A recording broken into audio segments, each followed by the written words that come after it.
Hi, everyone, and welcome back to the Boogie Board Tiki Bar. Today, I am delighted to be joined by Colette Molteni, who is a Senior Process Analyst at ResMed. She is also the Substack author of Empathy Elevated.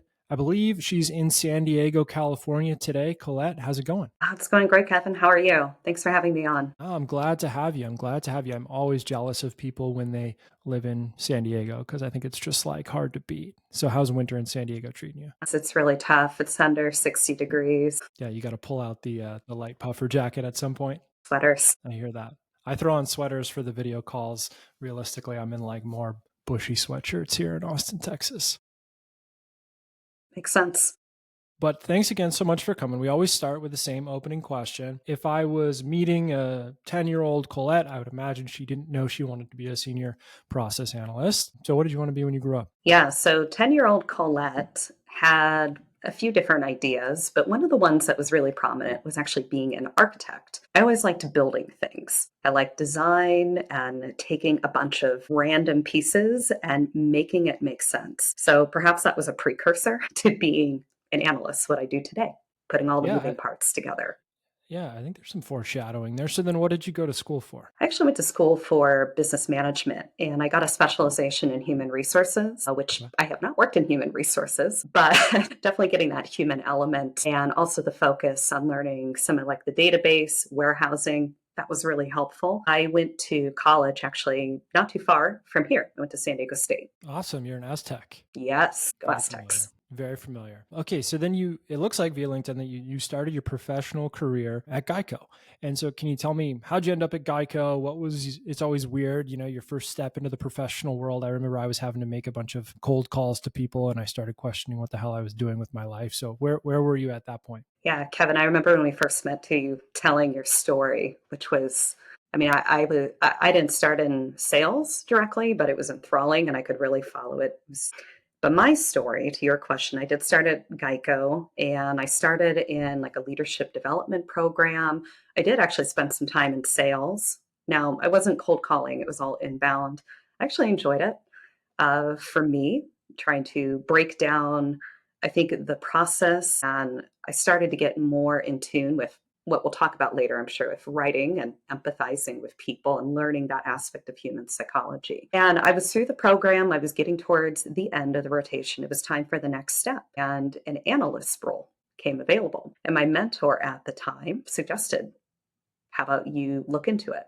I had never even considered analytics. I didn't even really know what it was, but that's Yeah. how I got into the role. And I've been in data analytics now for a little bit over a decade. So you get into data analytics, and obviously at some point it clicks because you keep doing it. Presumably, something works for you. What is it about the experience that you found agrees with you? I think going back to that question you asked me, Kevin, in the beginning, right, about what did I want to do? When I grew up, it was being an architect and thinking about the moving parts and putting it together. It's not a profession that you get bored. It's not, I think there's can be sometimes a misconception with analytics. So a lot of it is that you are staring at a screen all day and that you are coding and you're just working with data, which that definitely is a part of it, a necessary part. But a lot of it is you are interacting, you're collaborating, you get to meet and work with a lot of different people and really have an impact on the business behind the scenes. And did you have that experience from when you're in your early days of an analyst role? Because I find that oftentimes there's when you start in an analyst role, you're providing data, you're completing requests of what people want from you, but there's usually this point where it's like, oh, I actually have to contextualize this. I actually have to kind of turn into an advisor here.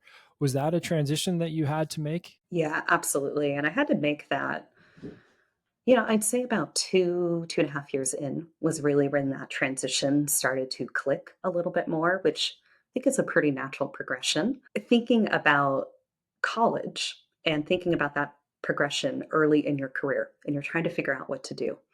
There was such an immense focus on in college getting good grades and then getting out and showing and proving myself with my technical skills. But then it transitioned more into the soft skills aspect because you do fall into that role where you are essentially consulting, you're advising, you're providing strategy to senior leaders. And the data alone and just handing it over, that's not going to cut it.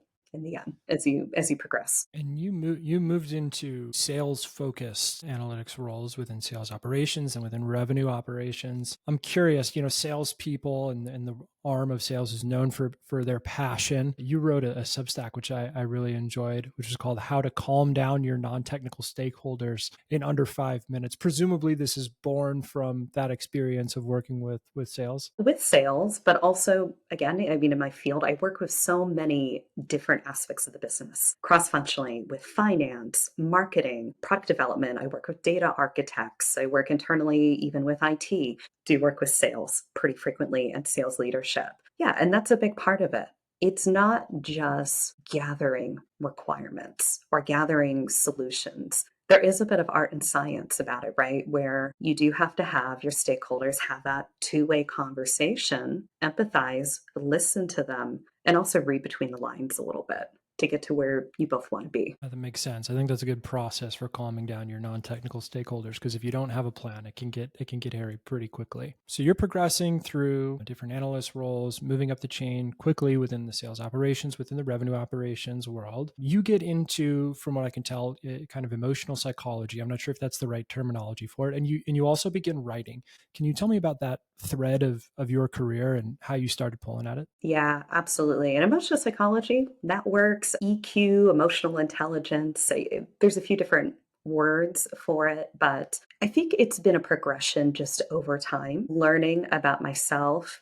Self awareness, which is one of the pillars of emotional intelligence. Also, realizing that even from the time I was a young child, I've had a high capacity for empathy. But I found that when I first graduated and when I was in school, I was very much suppressing it because I viewed it so much as a weakness. Depending on who you talk to, I think in society, sometimes it is viewed as a weakness. Sometimes it's not. I think there's more acceptance of now, there's more talk about it openly and building up emotional intelligence and empathy as a strength. As I started to let that side of myself out more, let that part of my personality shine, and I built upon it and strengthened it, that's what I found was breaking down the barriers for communication, helping to get projects done, helping to influence. It wasn't just the data alone. So I And started writing.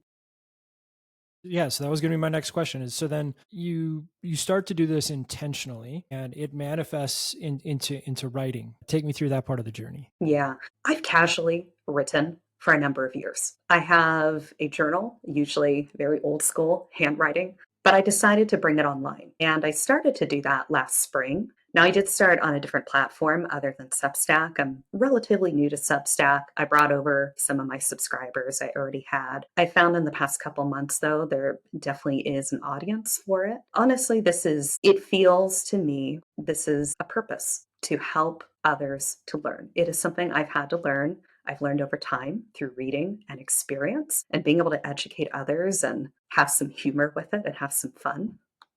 It's purpose. I enjoy it. It doesn't feel like work, the writing. Love that. I love that.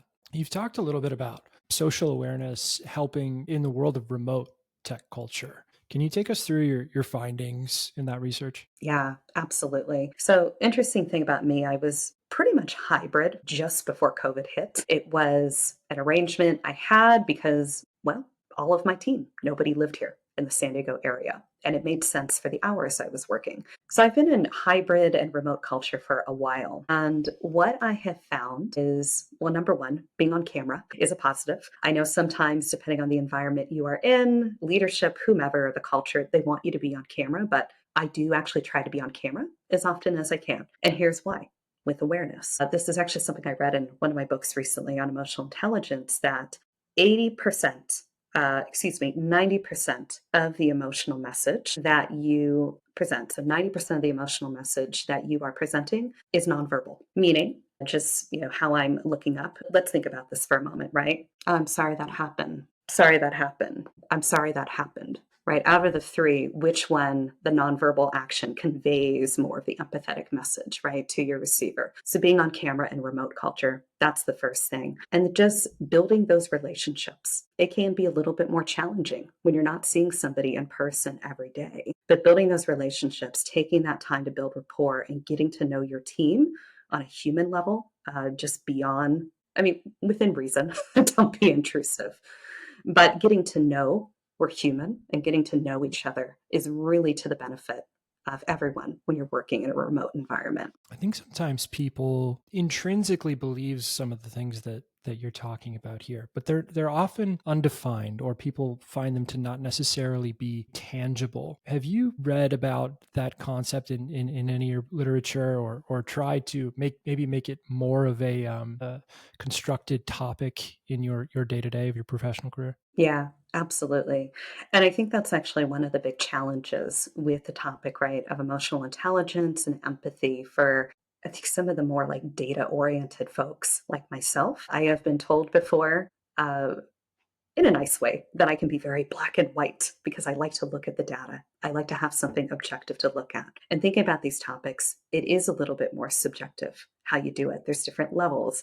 How does it get measured? Something that I have read in terms of the literature that I've read extensively from Dr. Travis Bradbury, Daniel Goleman, also some of the well known names. I always like pulling out some of the statistics to help back up what I talk about. And I try to throw a couple into all of my writing that I do because I'm appealing to tech people and data people. That's who I'm talking to because I'm one myself. You know, another statistic, interestingly, around the topic of emotional intelligence, this is from the book with Emotional Intelligence Habits that I'm in progress reading right now, is that 80% of what we do in our day-to-day life, it is driven by our emotional intelligence, not necessarily our IQ, which is really startling to think about because there's so much emphasis on get smarter, you know, get your degree, learn these skills, show your intelligence. But one example, and practicing in my day-to-day life and in my role, is getting, and this goes back to getting to know people.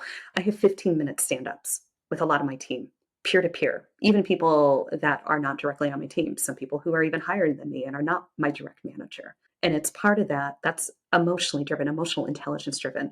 That doesn't take intelligence to set up a time and meet with somebody for 10 to 15 minutes. Absolutely. Absolutely. I mean, I love that as a little thing, especially in a remote culture, to just make sure you're building those relationships, make sure you're staying present. I think it can be really, really powerful and really additive. One of the things that I've found is that in this kind of hustle, very innovation focused tech culture, um, it can be hard to take a step back, and remain creative, think strategically. How have you managed to do that? Yeah. Well, admittingly, I'm still pushing through that because I'm somebody who likes to have my to do lists.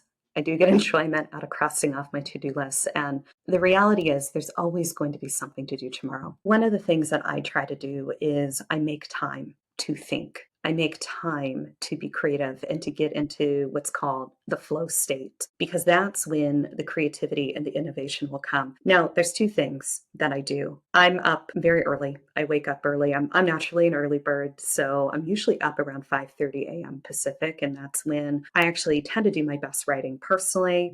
And I do tend to think of things often, even through my writing, sometimes things I'm trying to problem solve will come to me for work or how to communicate something or propose something or drive something forward. The other advantage I have with making time, I do work. Now, I do work in San Diego, but much of my team is remote. I have quite a few folks on the East Coast, somebody Atlantic time in Halifax, Canada, that I work with. I work with a number of people too, based in the Minneapolis area, so Central Time, which makes it so my afternoons are a little bit calmer. And I make sure to block off some time to work for whatever it is, catching up, thinking, innovating, because that's when the innovation comes. That's when the ideas come, when your mind is not trying to get through that to-do list. Slowing down, making time. Yeah, I think those are, again, simple, but kind of great ways to highlight the little things that you can do to unlock some of that creativity. I still find it hard. I don't know why. Maybe it's because I'm in RevOps like you, and there's something about getting something done, getting the ball in someone else's court, that it just feels satisfying to complete a task. It does. It does. Yeah. But the task that you and I kind of bonded over is one of those pressurized tasks that you definitely need to take a step back on. It's a multi-stakeholder problem with a lot of high passion, and that's territory design. And I know you recently wrote a little bit about this and did some research about how to do territory design in a quick matter of time, but also without fighting. And I thought that was a really eloquent way of putting it. Is like, hey, let's do this like adults. So maybe you could take us through what your thoughts are on that topic. Yeah, Kevin, thanks for that. And I wrote about it on my Substack, just taking us through the process of territory design. I mean, let's be honest, territory design, it can be painful to say the least. It can take time. And there's a few things. You're coming together, you are collaborating with multiple people, often sales leaders, generally for your finance team, depending on your organization.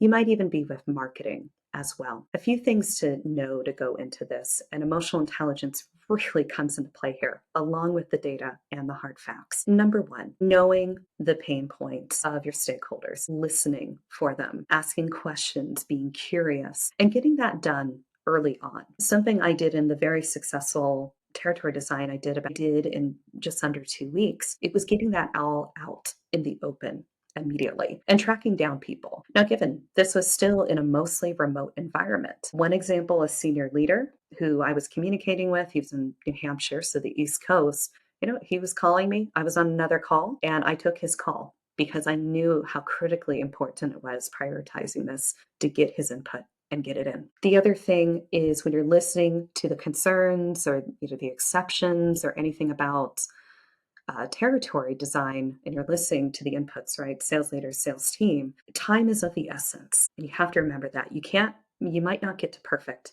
but you do want to get them working. And I put it in the perspective, right, for fellow analysts, data people, RevOps, planning. How would you like to sit at your desk for 2 months and have no projects Yeah. and losing out on your opportunity for bonus or pay? It wouldn't be fun. So keep that in perspective as you're moving through it with haste. I think that's super well said.